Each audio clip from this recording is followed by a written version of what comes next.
こんにちは。楽して美味しいご飯が食べたいゆりこです。今日は電気圧力鍋を使った3日間の晩ご飯のレシピを紹介していこうと思います。夏野菜を使ったラタトゥイユやトウモロコシの冷製スープ、あとは里芋とタコを使った簡単な煮物など美味しいレシピが盛りだくさんなので、ぜひ最後まで見ていただけると嬉しいです。まずはラタトゥイユのために野菜をブロック状に切っていきます。今回使うのはズッキーニとナスとパプリカとトマト缶を使います。ナスは先に水にさらしておきます。パプリカは先日パエリアを作る時に使った半分が残っていたので、それを使います。ナスは2本でズッキーニは1本入れています。ニンニクを刻んでいきます。玉ねぎは丸々1つ使います。こちらもブロック状に切っていきましょう。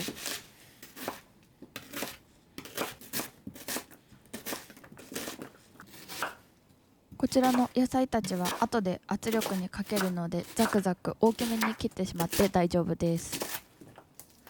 フライパンにオリーブオイルをひいて、そこに先ほど刻んだニンニクを入れて、弱火でニンニクの色が変わるぐらいまで炒めていきます。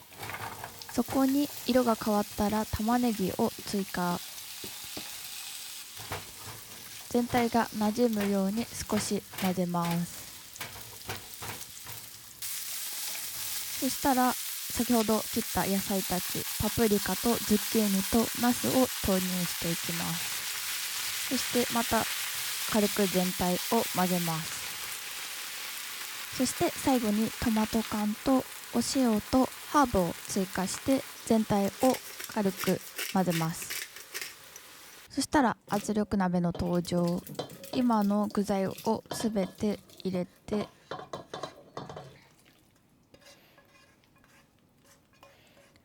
圧力鍋にセット。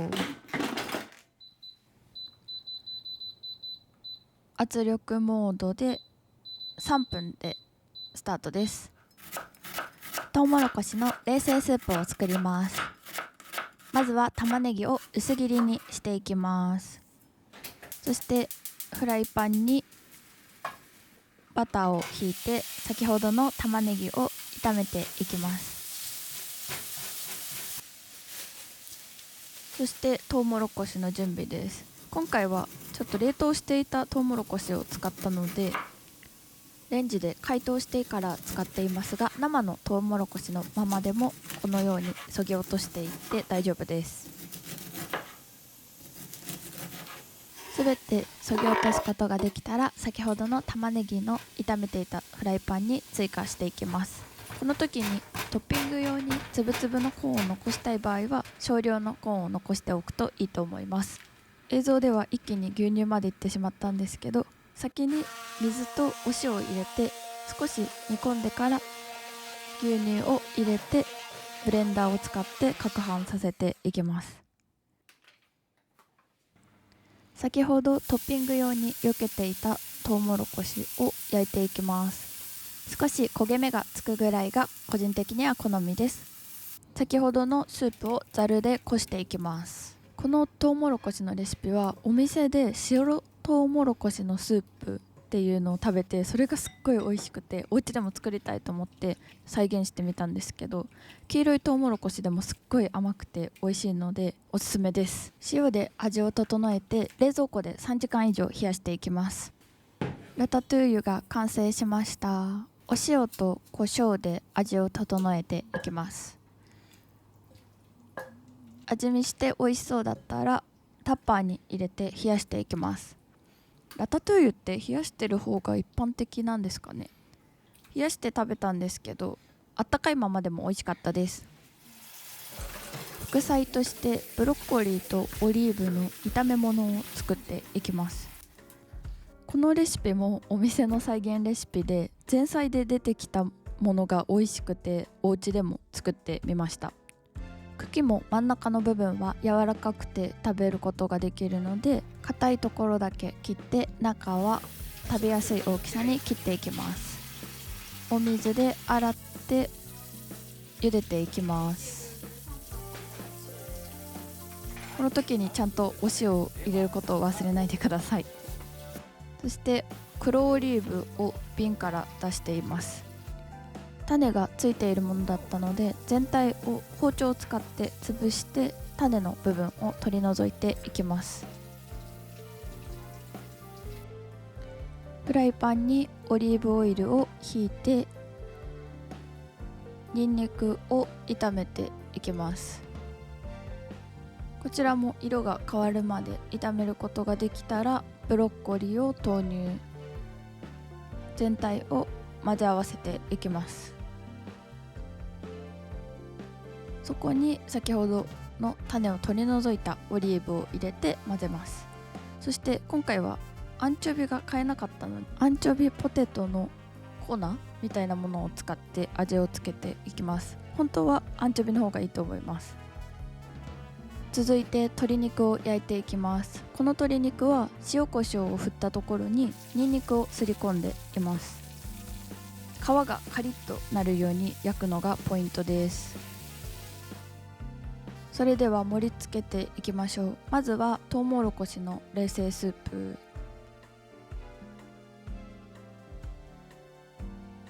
続いてブロッコリーの和え物、最近買ったスヌーピーの和風なお皿に入れました。そして最後が鶏肉とラタトゥーユ。これ一応別添えしてるんですけど、鶏肉にラタトゥーユを絡ませて食べるのがめちゃくちゃ美味しかったです。ちなみに夫はラタトゥーユはあったかい方が好みだと言ってました。2日目です。まずはタコと里芋の柔らか煮を作っていきます。タコを食べやすいサイズに切っていきます。こちらはゆでだこを買ってきました。全部切ることができたら、もうそのまま圧力鍋に入れちゃいます。お次は里芋。今回は粗むき里芋という皮が取れている里芋を買ってきました。里芋を剥いてもいいんですけど、結構剥くの大変なので今回は楽をしてしまいました。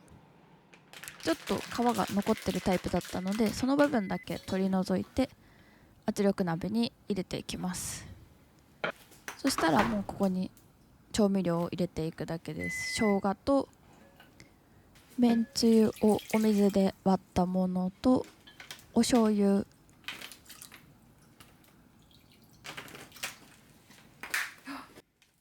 そしてみりん。今回は足りなかったんですけど、本当は大さじ1杯です。あとお酒、そしてお砂糖、全体を軽く混ぜて、こんな感じ、圧力鍋にセットしていきます。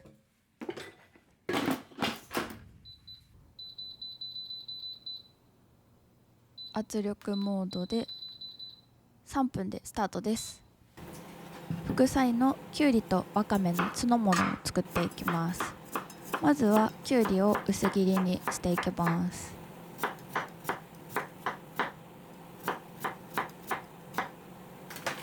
きゅうりはちょっと後で別の料理で使いたかったのでラップをして1回置いておきます。全体にお塩を振りかけて塩もみをしていきます。そしてちょっと置いておきます。その間にわかめの準備、お水にわかめを入れて戻していきます。これもちょっと置いておきましょう。続いて今回は鮭をせいろで蒸していこうと思うので、お塩をかけていきます。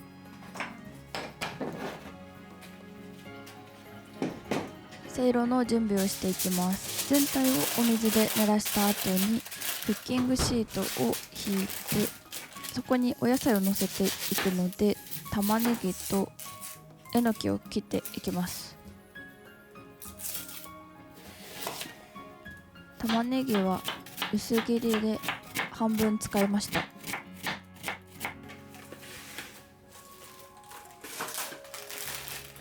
えのきはお味噌汁にも入れようと思ったので3分の2程度使いました。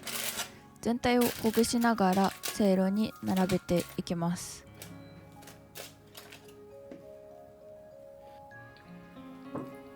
鮭にはお酒を軽くかけてから玉ねぎとえのきの上に乗せていきます。先ほどのきゅうりとわかめをざるに入れて軽く水洗いをして絞っていきます。タッパーにお酢とお砂糖を入れてよく混ぜます。そして水をしっかりと絞ったわかめときゅうりを入れて味がなじむように混ぜて冷蔵庫に置いておきます。お水が沸騰したらせいろをセットしていきます。蓋をして8から10分ぐらい蒸していきます。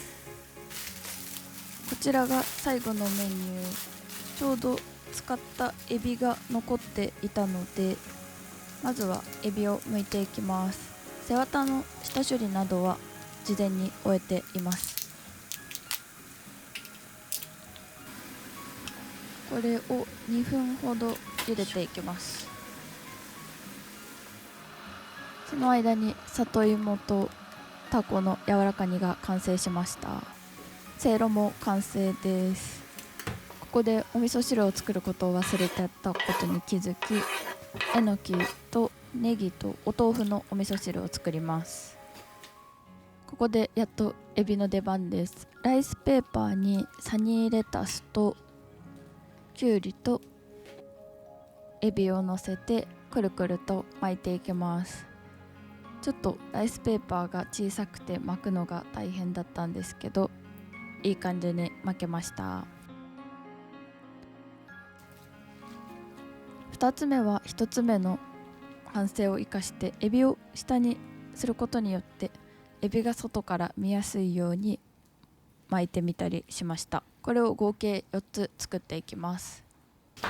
チリソースを作っていきます。お酢にニンニクと豆板醤とお砂糖を加えてよく混ぜてレンジでチンします。生春巻きはこんな感じ。チリソースもいい感じにできました。里芋の煮物も盛り付けて完成です。私は里芋と生春巻きを、夫は鮭をバクバク食べていました。かぼちゃを切っていきます。間に合うかな。ちょっと今日リモートワークしてたんですけど、退勤後に疲れすぎて夫が帰ってくる前にちょっと寝ちゃって、それで今あと30分ぐらいで帰ってくるらしいので、やばいと思って起きて料理を作り始めたところです。3日目はなぜか急いでるのに喋りながら調理をしています。一旦オーブンの予熱ができたので、こちらをまずこの皮を下にして15分焼いていきます。キングシート、キングシート、出しすぎたな。あ、痛い。かぼちゃって当たり外れありますよね、多分。野菜って結構当たり外れあったりするけど、それで美味しくないから買うのやめようと思って、それで一時期買ってなかったかも。すごく慌てているので、そこも面白がって見ていただけると嬉しいです。あ、ちょっとでかい。全部切ることができたので、圧力鍋の鍋に入れていきます。よいしょ。で、あとはここにまずお水、本だしを小さじ1杯、お砂糖は大さじ1杯ないかも、やばい。あ、でもギリぐらい。お醤油を大さじ1杯。や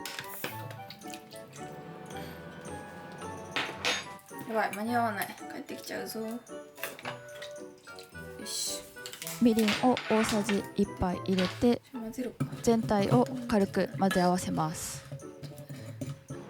軽く混ぜたら1分加圧させていきます。2分にしよう。2分加圧していきます。